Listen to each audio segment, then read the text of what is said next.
January 17, 1944. The air over northern France is cold, heavy, unmoving. Inside a reinforced concrete command post, a German general studies a situation map lit by a single hanging bulb. Red pins mark Allied positions. Blue lines show where an American attack should come if it comes at all. According to every report, every intercepted rumor, every assumption, this sector is quiet. At 6:12, the first shells land, not probing fire, not harassment. A full coordinated American artillery strike, precise, layered, methodical. Communications trenches vanish, telephone lines go dead in seconds. Units positioned miles apart report identical impacts at the same minute. As if an invisible hand had traced their defenses in advance, the general stares at the map. The attack has come exactly where German planners believe the enemy lacked the capability or the knowledge to strike. This is not chance. The timing is too clean. The concentration too accurate. Within minutes, a familiar question spreads through the bunker, unspoken but unmistakable. As reports flood in, another realization follows, more unsettling than the bombardment itself. This has happened before, and it is happening again. The silence after the guns fade does not bring relief. It brings certainty. Something fundamental in this war has shifted, and the German command is only now beginning to feel it. To understand why this moment shook Germany's most experienced generals, we must step back into the assumptions, miscalculations, and invisible battles that led here. By the beginning of 1943, the German war machine still appeared formidable on paper. Across Europe, from the Atlantic coast to the eastern steppes, the Wehrmacht maintained millions of men under arms. Its officer corps remained among the most experienced in the world, shaped by campaigns in Poland, France, the Balkans, and the early devastating phases of Operation Barbarossa. German generals trusted in a doctrine that had delivered victory through speed, surprise, and initiative. More importantly, they trusted in their ability to read the battlefield before the enemy moved. This confidence extended beyond tanks and divisions. German intelligence services, the Abwehr, the Sicherheitsdienst, and the intelligence branches within OKW believed they understood Allied capabilities well enough to anticipate their actions. British forces were familiar adversaries, constrained by manpower and political caution. The Americans, newly arrived in the European war, were viewed through a different lens, industrially powerful, but militarily immature, loud, procedural, predictable. Early encounters reinforced this belief. In North Africa during late 1942 and early 1943, U.S. forces struggled under fire. At Kasserine Pass, German units exploited American inexperience, shattering poorly coordinated defenses and confirming long-held assumptions within the German command. Reports circulated through headquarters that American officers relied too heavily on manuals, rigid timetables, and centralized control. Two seasoned German field commanders, this suggested an enemy whose moves could be forecast if not controlled. Yet even as German generals congratulated themselves on this assessment, the nature of the war was changing in ways they failed to grasp. Behind the front lines, the Allies were fighting a different kind of conflict, one measured not in kilometers gained or lost, but in intercepted signals, decoded messages, and invisible patterns of movement. British intelligence, hardened by years of cryptographic warfare, had already achieved breakthroughs that reshaped the conflict at sea and in the air. What the German command did not fully appreciate was that this knowledge was no longer being hoarded. In 1942 and 1943, American officers were quietly embedded within British intelligence structures. They learned not only how information was gathered, but how it was used. Intelligence was no longer treated as background context, became the backbone of operational planning. Decisions about where to strike, when to strike, and how hard to strike were increasingly informed by data the Germans assumed remained secret. At the same time, the U.S. Army was evolving at a speed that surprised even its allies. Lessons from early defeats were absorbed, analyzed, and applied with ruthless efficiency. American commanders embraced coordination between artillery, infantry, armor, and air power on a scale few armies could match. Firepower was not merely massed, it was synchronized. From the German perspective, this transformation was easy to miss. Field reports focused on visible outcomes: destroyed tanks, captured ground, body counts. They did not capture the silent infrastructure growing behind Allied lines' new command systems, improved communication networks, and an emerging ability to concentrate force at precisely the right moment. German planning remained rooted in the belief that surprise still belonged to them. Defensive sectors were assessed based on what the enemy could reach, not on what the enemy knew. Commanders assumed that if an area lacked obvious buildup, it was safe at least temporarily. Maps were drawn accordingly. Reserves were placed where attacks seemed most logical, but logic, as the Germans understood it, was no longer the deciding factor. By mid-1943, isolated incidents began to challenge this worldview. American artillery fire appeared unusually accurate. Airstrikes hit supply depots shortly after they were relocated. Counterattacks collided with Allied units that seemed already prepared. Each event could be explained away on its own luck, reconnaissance, coincidence. Taken together, they formed a pattern that German intelligence did not yet recognize. As the war in Europe edged closer to the continent's western heart, Germany stood at the edge of a realization it was not ready to face. The enemy was no longer reacting. He was anticipating. And that anticipation would soon be tested on a scale the German High Command could no longer ignore.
While German commanders continued to measure the war through visible movements and traditional reconnaissance, the Allied approach was becoming increasingly abstract and increasingly lethal.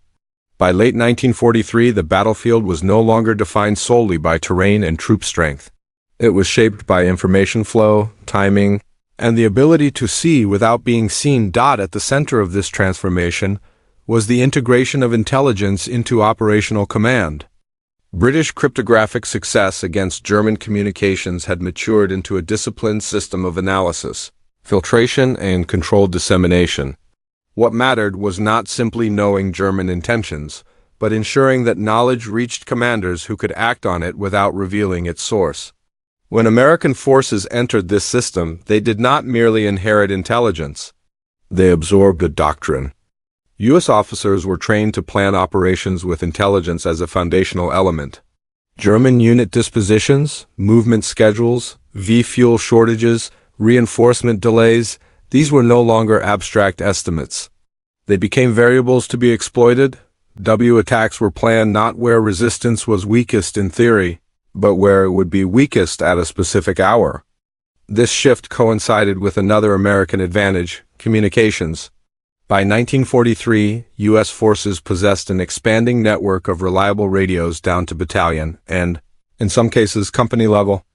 Artillery observers could request fire and receive it within minutes. Air support could be redirected mid-mission. Adjustments were no longer confined to pre-battle planning. They happened in motion. German forces, by contrast, remained heavily dependent on landlines and centralized command. These systems were efficient in static defense, but brittle under sustained bombardment. Once severed, decision-making slowed, sometimes fatally. German generals believed their command discipline would compensate. Instead, it amplified the shock when plans unraveled. The Allies also learned how to hide their intentions. Deception operations became routine rather than exceptional. Dummy formations, false radio traffic, and controlled leaks painted a picture of Allied capabilities that reinforced German assumptions. The Americans appeared powerful but clumsy, strong but obvious, dangerous but readable. This illusion was carefully maintained. In Italy, in the air war over Germany and along the Atlantic coast, American attacks increasingly displayed a disturbing quality. They arrived not only at key locations, but at moments of transition during relief rotations, fuel transfers, or command changes. These were the times German units were most vulnerable, yet least likely to expect contact. German intelligence officers noticed the results but struggled to explain them. Reconnaissance flights showed no unusual concentrations. Prisoner interrogations revealed nothing new. Spies reported what they had always reported. The possibility that the enemy could predict German decisions rather than merely observe German movements remained unspoken. Inside OKW, discussions focused instead on tightening security. Communications discipline was emphasized. Enigma procedures were adjusted. Field commanders were warned against carelessness. These measures, while logical, addressed symptoms rather than causes. The foundation of German confidence that their operational thinking remained opaque to the enemy was never truly questioned. At the same time, American command culture encouraged initiative. Lower-level commanders were trusted to act within broad objectives rather than await precise orders. This flexibility allowed U.S. forces to exploit intelligence rapidly. When an opportunity appeared, it could be seized before the Germans realized it existed. By late 1943, German generals were facing a paradox. The Americans were behaving with increasing sophistication, yet German models of American decision-making remained outdated. Each successful U.S. strike was analyzed in isolation. The larger pattern went unrecognized. But patterns, once established, have a way of asserting themselves. As Allied forces prepared for decisive operations in Western Europe, the gap between what the Germans believed they knew and what the Americans actually knew grew dangerously wide.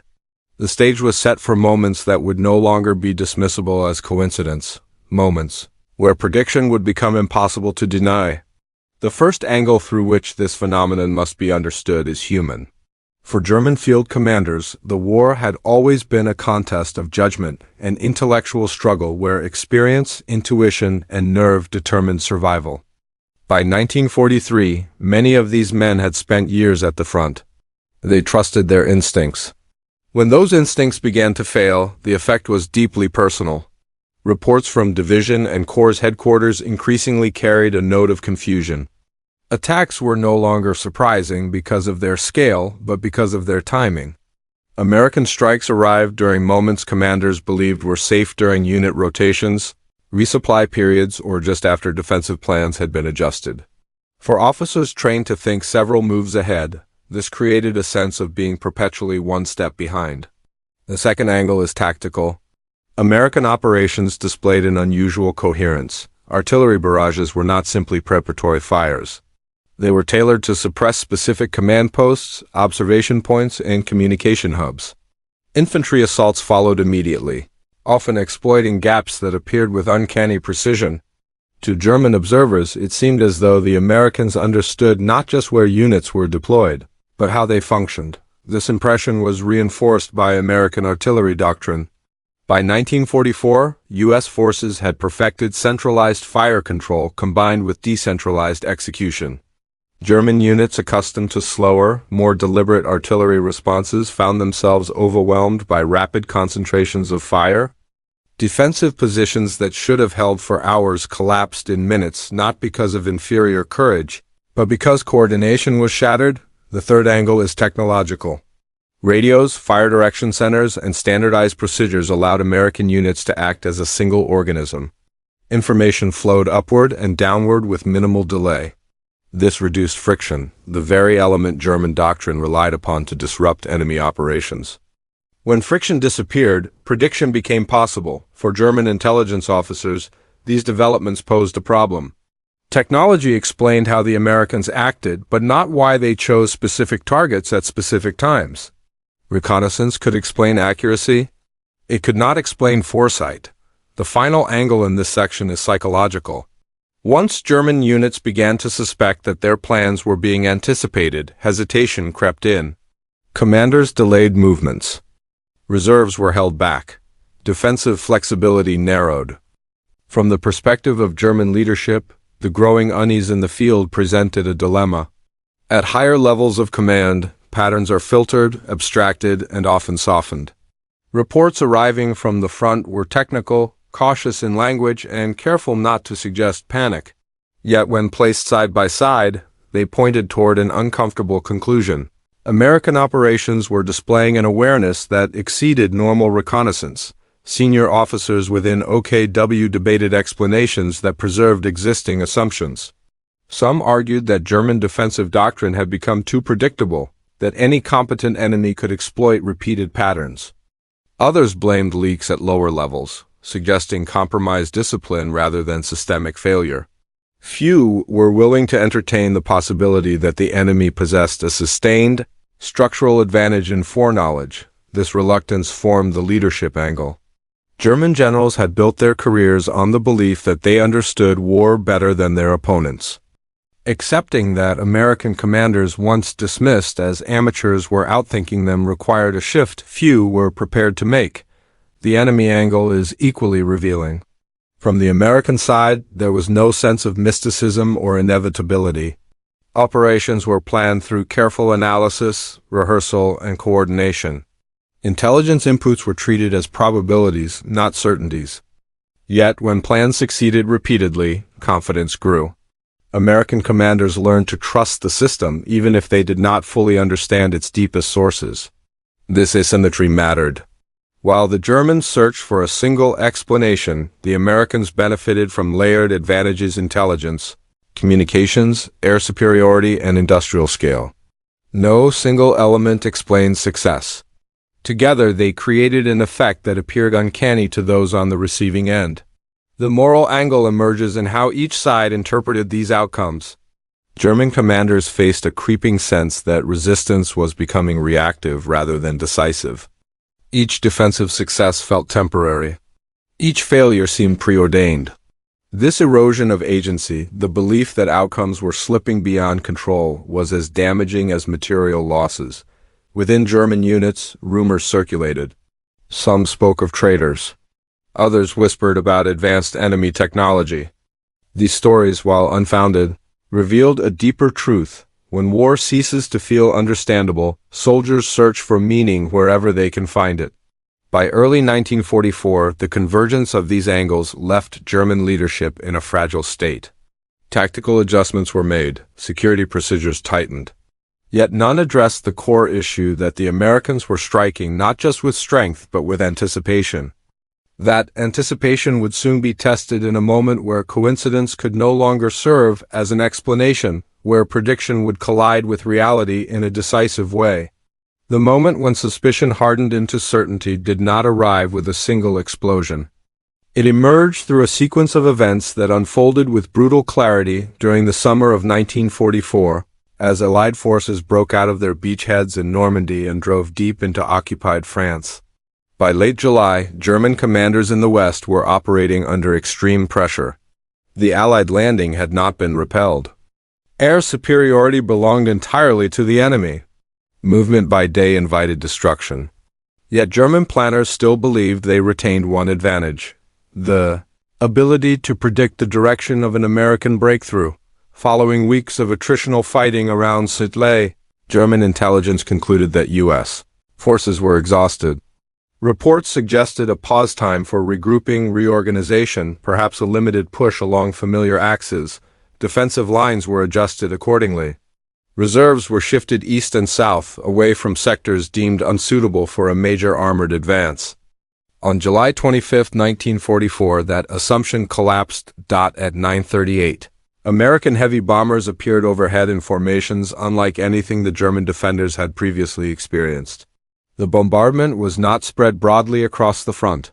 It was concentrated with surgical intent along a narrow corridor west of Saint-Lay. German Panzer-Lehr Division, one of the most experienced and heavily equipped formations in France, was positioned directly beneath the impact zone. Within minutes, command posts were obliterated. Vehicles were overturned or buried. Communications ceased almost entirely. The attack did not strike where German generals expected pressure. It struck precisely where their defenses were thinnest, where units were regrouping, where confidence had replaced caution. Operation Cobra had begun. What followed shocked German commanders, not because of the violence, but because of the timing and alignment. American ground forces surged forward almost immediately after the bombing lifted. Infantry and armor advanced into positions German planners believed would not be tested for days. Routes earmarked for German counterattacks were already under artillery fire. Junctions designated for reserve movement were cut before orders could be issued. German officers struggled to comprehend how the Americans had identified this moment. Panzer-Lehr's vulnerability was temporary, known only to those inside the command structure. Yet the attack arrived as if synchronized with German internal decisions. Reports sent up the chain of command carried a different tone now. This was no longer speculation. This was evidence. General Fritz Bayerlein, commander of Panzer-Lehr, later described the destruction as unprecedented. His division ceased to function as a coherent fighting force within hours. For higher headquarters, the loss was not merely material, it was psychological. A formation meant to anchor the defense of Normandy had been dismantled at the exact point German planners believed it was least exposed. As American forces pushed through the breach and fanned out into open country, the realization spread. The enemy had not guessed. He had not improvised. He had arrived on schedule, and as German commanders attempted to re-establish control, another unsettling truth became clear. The Americans were already moving toward their next objective, one that German leadership had only just begun to discuss. The turning point was no longer theoretical. It was unfolding faster than explanations could keep pace.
In the hours following the initial breakthrough at St. Lay, the German command's shock deepened. Radio messages, when they could be sent, were fragmented. Units that should have coordinated counterattacks were isolated. Orders intended to seal gaps arrived too late or not at all. For generals in the field, the familiar rhythm of war, the predictable ebb and flow of offense and defense, had been shattered. The Americans pressed their advantage with methodical precision. Mechanized infantry advanced along multiple axes, while artillery and air support anticipated potential counterattacks. Each maneuver struck at the very locations German officers had identified as secure. Within OKW, reports from the front began to circulate with a growing sense of incredulity. The wording was cautious, almost formal. The enemy appears to anticipate our dispositions and actions, yet beneath the surface, disbelief ran deeper. Never before had intelligence so consistently predicted and so accurately influenced operational outcomes. The psychological effect on German generals was immediate and corrosive. Field commanders, accustomed to improvising responses to unexpected attacks, now hesitated. Defensive adjustments were delayed by a pervasive doubt. If the Americans knew where reserves would be, where could they even be held safely? Officers debated the possibility of spies, sabotage, or some hidden weapon. UNABLE, or unwilling to confront the unthinkable American foresight and coordination. On July 27th, the situation reached its peak. The 2nd and 4th U.S. Armored Divisions converged at Coutances, a junction where German forces had anticipated resistance. Instead of encountering delays, the Americans encountered cleared avenues, meticulously timed fire support, and infantry synchronized with armor. German units scrambled to establish defensive lines, only to find each fallback point already under bombardment. Maps and predictions, the instruments of German planning, were rendered obsolete overnight. Inside headquarters, the conversation shifted from strategy to explanation. Leaders who had long believed in their intellectual superiority now confronted an uncomfortable truth. The enemy had gained a level of operational insight that Germany could not match.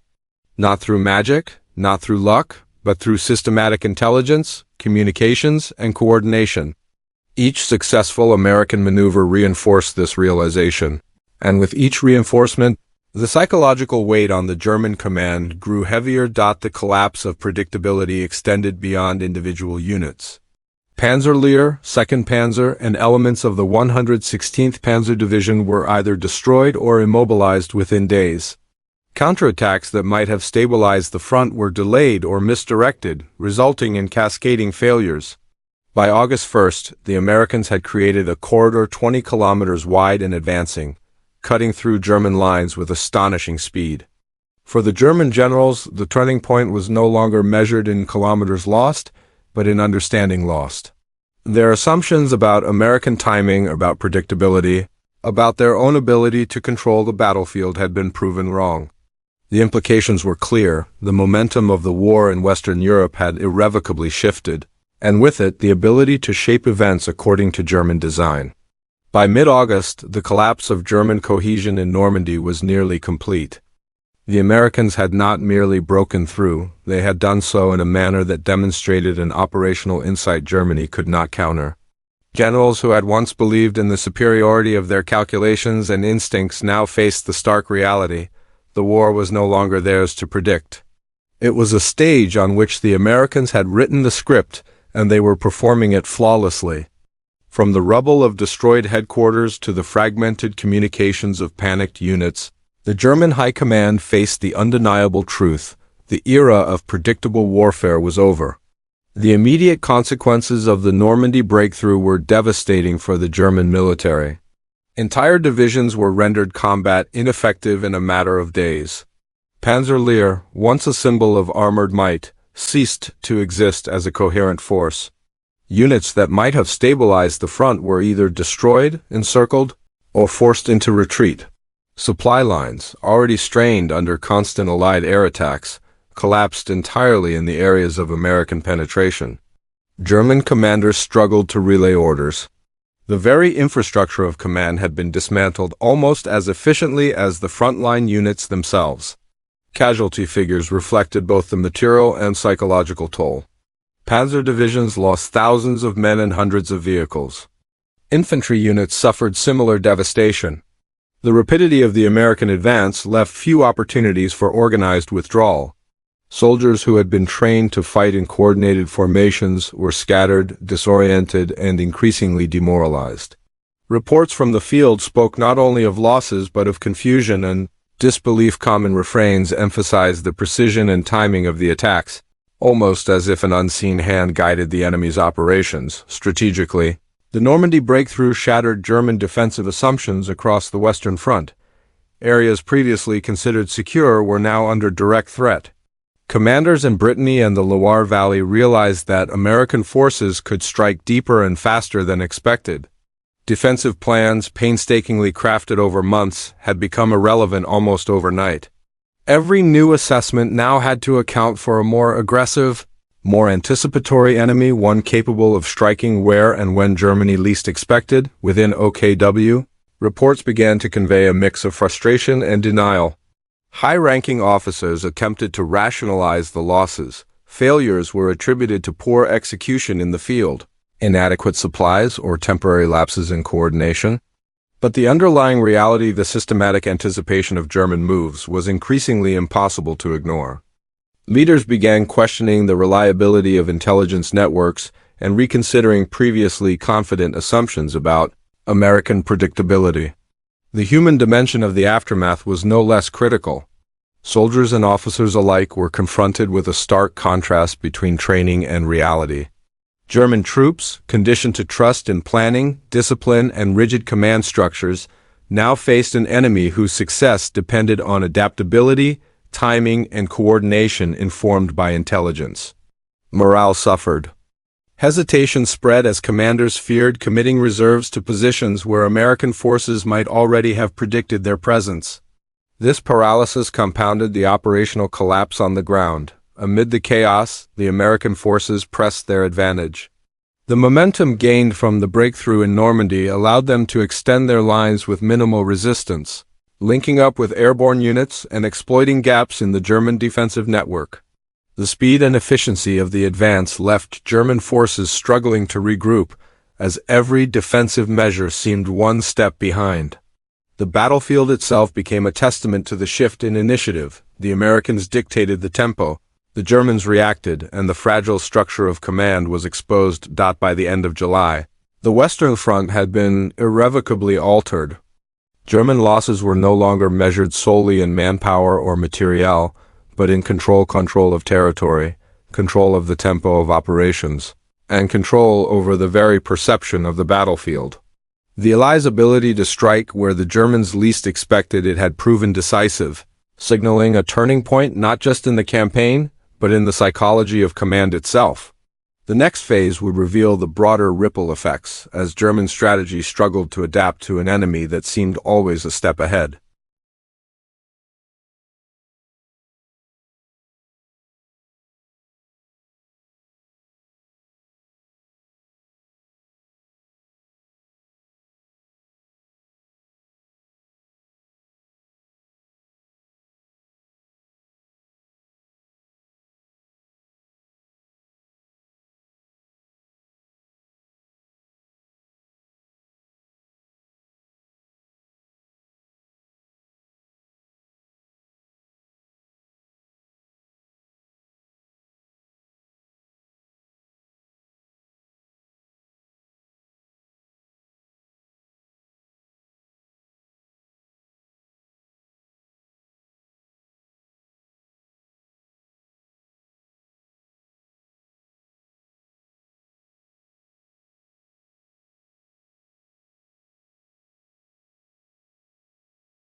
As August 1944 unfolded, the repercussions of the American breakthrough in Normandy reverberated across the German command structure and the occupied territories. The collapse of defensive cohesion forced the High Command to rethink the very fundamentals of their strategy in Western Europe.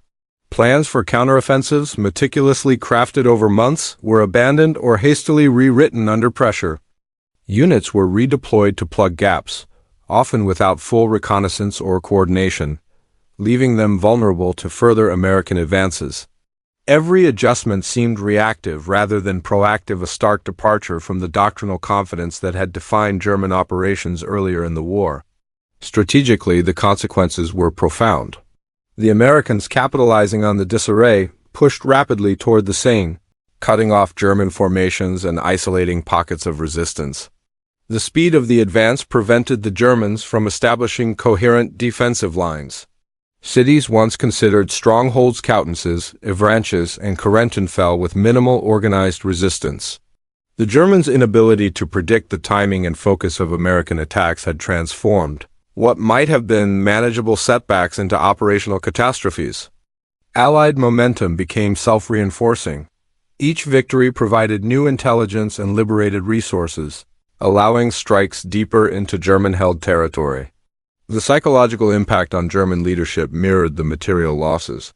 Reports from field commanders revealed frustration, disbelief, and a growing sense of inevitability. Experienced generals admitted in private communications that the Americans were striking with an accuracy and timing they could not explain. Rumors of leaks, spies, and advanced enemy methods circulated, but few were willing to acknowledge the simplest explanation. The Americans had anticipated German moves. The erosion of confidence permeated decision-making, slowing reactions and reducing the effectiveness of even those units that remained intact. At the front, soldiers felt the consequences firsthand. Many were accustomed to reacting to enemy movements within the familiar rhythm of battle, yet American forces operated with a level of coordination that consistently disrupted German expectations. Artillery barrages struck anticipated fallback positions. Armored advances blocked likely routes of retreat. Air support neutralized defensive concentrations before they could respond. The result was not only the loss of men and equipment, but the loss of agency. German troops increasingly hesitated, aware that committing to action often led to exposure rather than advantage. Morale deteriorated rapidly, compounding the tactical failures. Meanwhile, the Allies consolidated their gains. Logistics and supply lines were extended to support the deep penetration into France, while coordination between air, land, and intelligence units ensured that German countermeasures were anticipated and countered. Operations that might have been high risk under earlier circumstances were executed with precision and minimal delay. In effect, the battlefield itself became a mirror of American planning, every movement calculated, every outcome optimized, leaving German forces perpetually on the defensive. By late August, the strategic map of Western Europe had shifted irreversibly. German forces had lost not only men, vehicles, and positions, but the illusion of control. The psychological shock experienced during the Normandy breakthrough had hardened into a structural disadvantage. Even where German units remained numerically strong, they were tactically constrained, forced to fight in a reactive posture against an opponent who could consistently anticipate their moves. The collapse of German cohesion in the West signaled more than the loss of territory. It revealed the ascendancy of a new paradigm in modern